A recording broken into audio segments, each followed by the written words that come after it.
Hello everybody, this is RakeshReddy. I got 219 rank in this civil service examination. I'm expecting IPS, and today I wanted to share my strategy of preparing to civil service examination and how my mentor Venkata Mohan sir has helped me through his teaching. I wanted to focus on two areas. One is mains preparation, another interview preparation. So I'll divide it into two parts. Coming to mains, now I'll tell how I devised my strategy. There are two premises based on which I have devised my strategy. One is we don't know about the expertise and the depth of knowledge of evaluators. So whoever evaluates our paper, we don't know what all areas they are aware of. If it is a general studies paper or if it is a essay paper, there are different aspects in that paper like economy, science and technology, all are clubbed in there. So you don't know, the person who is evaluating might be aware in good in one aspect and might not be good in other aspects. So my understanding in this from this logic is that we should present the answer in such a way that even a layman should understand our answer. So many times what I when I interacted with friends, what I realized is that they try to, out of the excitement of seeing the question, they try to put the question in a high level platform. Instead of addressing the basics, they try to put the recent issues of that question or the advanced aspects related in that question rather than addressing the basic question. So what helped me here is I try to address the question in a very basic manner so that it is put in a clear and crystal manner. So then the next level is, if you have knowledge on that topic, then try to address whatever came in the newspapers about that topic or the solutions to that issue which is being asked. So that can be the next level. Because what I have seen is the UPSC has been ruthless in terms of evaluation these days, that you can see based on the cutoffs that are decreasing, lower marks being evaluated. So this is because people who could not understand the question and write all other aspects which are not related to question, they are being treated with absolute ruthlessness. So they might be discarded even while evaluating that answer. So understanding the question scope is very much important, what I felt is. Second aspect is what constitutes the ideal answer for evaluators. Nobody knows it. So definitely there might be some X, Y, Z parameters which the evaluator is seeing in you. So logically, if you want to remove that subjectivity and put it in an objective manner, then what each and everyone has to do is, we should address the various dimensions of that question, provided that you don't deviate from the scope of that question. So address various dimensions of it rather than addressing one dimension and then going in depth in various points in the same dimension. Address different dimensions so that you negate that subjectivity which is being created because of evaluator who has some fixed answer in his mind and you're not able to meet that answer. So that part is cleared out. So these two basic things I realized. One is covering the fundamentals of the concept very clearly and presenting it in a crystal clear manner, then advanced topics, and then putting it in different dimensions, all within the scope of that question. So here the approach of sir has helped me a lot. In which way it has helped is, sir always starts classes with an intent of questioning everything. So he starts questioning each and everything in you, so that itself widens your base. So when you start questioning everything, because there are so many prejudices, there are so many myths and surrounded with us in each and every person. There are, strong opinions each and every person will have based on their upbringing or some other factors.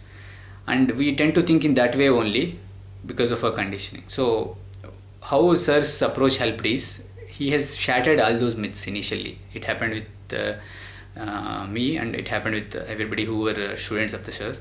So he has given an alternative perspective to each and everything, and he started questioning everything, why. So it is then when your base gets widened. So the first aspect of explaining things in a very fundamental basic manner came from this. And the second aspect is covering various dimensions. Obviously when he starts to address the things in various ways and gives alternative perspectives also, naturally the scope of the limited thinking which you had, that scope is actually widened now. You have various dimensions, you have various angles to think about a particular topic. So these two are the major advantages which I thought I got from sir's teaching, because he has his level of teaching has always helped us to think in our own way, and see the question in a larger perspective than just focusing on the narrow perspective of that question. Many times when I interacted with students, I often heard that there is some pessimism in it. They say that UPSC has been unpredictable and there is a lot of luck in that. I beg to differ with this opinion. There might be luck in some areas, that too, especially it might come in interview with the subjectivity or the kind of stress interviews they're doing. So other than that, and even that kind of thinking would not help even our cause also. So our basic approach has to be to decode UPSC as much as possible, understand what UPSC is asking, what it wants, and what are the parameters you have, and find out the gap and then try to address it.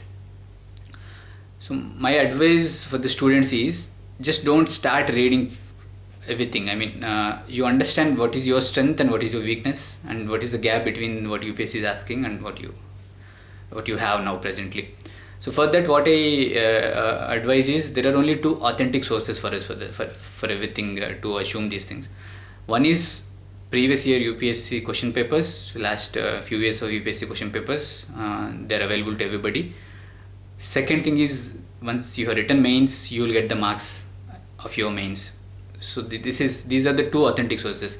So from the previous year question papers, you can try to analyze, decode what they want to ask, maybe the trend of it, the pattern of questions, whether they are analytical, whether the factual questions are being asked, and which areas they are covering. So all these things can be analyzed from that previous question paper. And regarding your personal characteristics, you will get to know only once it is evaluated by UPSC and you get the answers. So you know when you have written the exam, which paper you have written well, which paper you have not written well. So once the marks are out, the first and foremost thing what I have done in my previous attempts is to sit and then critically analyze my papers. Why in particular papers when I thought I should get good marks, I haven't got it, and if I have got it, were they proportional to what I expected compared to other papers? If I thought one paper will be extremely well written, so I should get the highest marks in that paper compared to other paper. So this analysis has helped me to understand two things. One is content, whether you're lacking in content, and second thing is answer rating. What I meant by answer rating is all those aspects which I told recently now. The basics, covering the basics of the question, giving various dimensions of that question, and then understanding the scope of that question. All these comes under answer rating. So there are only two aspects in this. One is content of the question and then answer rating. So you should first understand whether you're lacking in content or in answer rating. Then you should start the real preparation. If you're lacking in content, start reading, widen your base, understand basic concepts, read as many as possible, and then you will obviously get succeeded. If you're lacking in answer rating, then that's where you have to start analyzing that aspect or correcting that aspect. In the sense, you start showing the paper to somebody whom you know he has performed well, or a sir, maybe sir, who can evaluate and tell what is wrong with that, whether you're addressing the issue properly or not. So these are the things what I felt has to be started for those who start basically exam for the first time also. And that is about mains aspect which I wanted to tell. And definitely I felt, especially in the mains, writing 10 markers is more challenging than writing 60 markers or so, because it is in 10 markers where you have to be very concise, you have to be precise. You should cover various dimensions in a short limited words, because word limit is also has been given in UPSC. So within that limit you have to cover various dimensions and then address the basic issues in a clear manner. So it is a challenge actually. So that is where one should start practicing the 10 markers, writing the 10 markers, and then understanding whether they're able to present it in few words, because that needs clarity in the concept, that depth of your understanding, and also thinking, which is various dimensions. All these are what Venkata Mohan sir classes usually gives to students, that depth of understanding, that clarity, and then the various dimensions for each and every topic, and then think in a different manner, which is an alternative perspective. It could be a radical perspective, it could be something which is shattering your pre-existing notions, but it is an alternative to the existing thinking of or thought. And second comes my interview aspect, which I said. Interview, sir used to say, uh, treat each and every question as a precious opportunity to reveal your personality to the board. So it has been very true, and it has helped me to gain good marks in interview. Like I got to 215 marks in interview this year.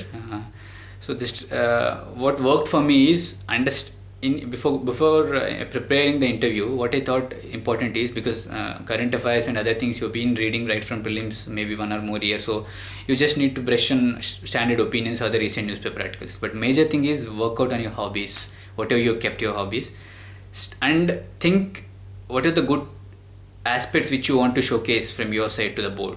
That is the strong areas of you which you feel like it could be your work area, or it could be your personality aspect which is strong for you. So you start showing it to the board. And how to start is I have started in the sense that started writing hobbies. My hobby was reading books, especially based on spirituality, and then vipassana meditation. So I started working out various questions, like what probable questions they can ask, and then the supplementary questions even too. Like if there is a question, then if they ask the second continuation question, or if they negate this question, how the conversation can be taken ahead. And I have already said you that identify the strong areas. So while I was in service, I have worked in defense estate service, and I have done some initiatives which I thought I should project it to the board. So these are the things I already know that these are my strong areas. One is philosophy or spirituality, and then the work I have done. So I tried to take each question which came and see if it is linked to that aspect, then try to add this topic also voluntarily, even if they ask or not. So it is in a way you're taking control of the interview, and you are channelizing the interview in a manner that your positives are being being displayed before the board, because you hardly get 15-20 minutes, and it's very difficult and nearly impossible to understand the personality of a person even by an expert board like them in hard 10-15 minutes. So it is on you to showcase your skills, show them why you're special and what good qualities you have, and why you are better than others. So all these things you have to project yourself, rather than they asking and then getting it from you. So you should be proactive in that approach, and that has helped me in interview. So the other thing is, like especially for students of maybe Venkata Mohan sir, I'll just take an example with respect to mains actually. Maybe whatever I told in the terms of basics, then the various dimensions, coverage, and all those things. I'll just take one question which I've written in ethics. Maybe ethics I got 104 marks. I've just prepared only Venkata Mohan sir's classes which he has taught on ethics. There's nothing else I have prepared. And prepared notes listening to his classes on my own, and then revised it before going to exam. So this is what my preparation had been for ethics. And I'll just take an example and how I've written answers to it, so that it can be clear what I have said earlier. Because each and every question I've seen it as a mini essay, because essay is what is critical paper in the mains exam, where you need to understand the scope of that question being asked, cover various dimensions, write in a logical constructive manner. So all these things are much needed in essay, but what I felt is like each and every question has to be treated like a mini essay, and then you have to write the answer in such a way. Suppose there's a question here in ethics paper, they have given some quotations from moral thinkers and philosophers, and asked you to what it means to you in the present context. Suppose there's a question, I count him braver who overcomes his desires than him who overcomes his enemies. This is a statement given by Aristotle. So I try to I don't exactly remember what I have written, but I remember the structure. What I have written is like, how I started is how the enemies come actually. So there are enemies for you, and it all starts by your thought process. There is no enemy as such existing there. It is what your thought process that makes the other person as enemy. So even if you try to overcome these enemies, in the next phase of your life, maybe you can encounter new enemies also. So it is all coming from the thought process. So what I said is, instead of seeing a person who just overcomes his enemies in the external environment is not the person who is actually braver, but who is brave in the sense who is more braver is who overcomes his own desires. So here I try to link Buddha's concept where his endeavor was to overcome this vicious cycle of desire which causes all these sorrows and other problems. And so I try to link saying that his philosophy has also tried to preach this, which says that understanding oneself and then overcoming getting control on one's own emotions and desires is what is more important and has to be the pursuit of life in terms of Buddha. And that is where I address in other aspect of it. Then coming to other dimension, what I added is in the present context, how is it relevant is I have taken the concept of emotional intelligence. What emotional intelligence effectively says is you have control over your emotions and others' emotions, and you can perceive your own changes in the emotions. So this is one way of controlling your desires, your emotions. All comes under as emotional intelligence, and research in psychology and science has told us that emotional intelligence is a very important factor in rather than the other normal factors of intelligence which were thought to be superior earlier. So this way I have related it to the present context also. So I mean it is just a general example where I tried to thought that in the question when they asked about desires and then the enemies, I started to answer that in a basic manner, saying that who are enemies and how they come, and how desires have to be tackled better than enemies. So that is one basic way. Added a dimension which is emotional intelligence to the this thing, and then related it to, I think a quote maybe saying from Buddha. I don't remember what quote I used, but explained it how Buddha has seen it in the relevance. So this is the way I try to write answers for most of the questions, thinking it as a mini essay thing. So finally, what I wanted to say is like I believe, I mean, each child has that curiosity in him, but unfortunately as we grow up, we tend to lose that aspect of curiosity or that skepticism which each and every child used to have. So what more than exam, what helped me sir's teaching is to raise that curiosity, that lost curiosity, to regain that lost curiosity and that skepticism. I have regained them, I mean, through the classes of sir. So he has, through his way of teaching and changing that thinking pattern, which is skewed towards one or other thing only, it has helped me to start questioning each and everything and then think of one aspect in various dimensions. So it has helped me to regain that curiosity or that skepticism, and that is the biggest contribution of sir's classes. So more than exam, it has helped me to evolve as a better person in life too. So thank you everybody for listening to me, and hope it was helpful. Thank you and all the best.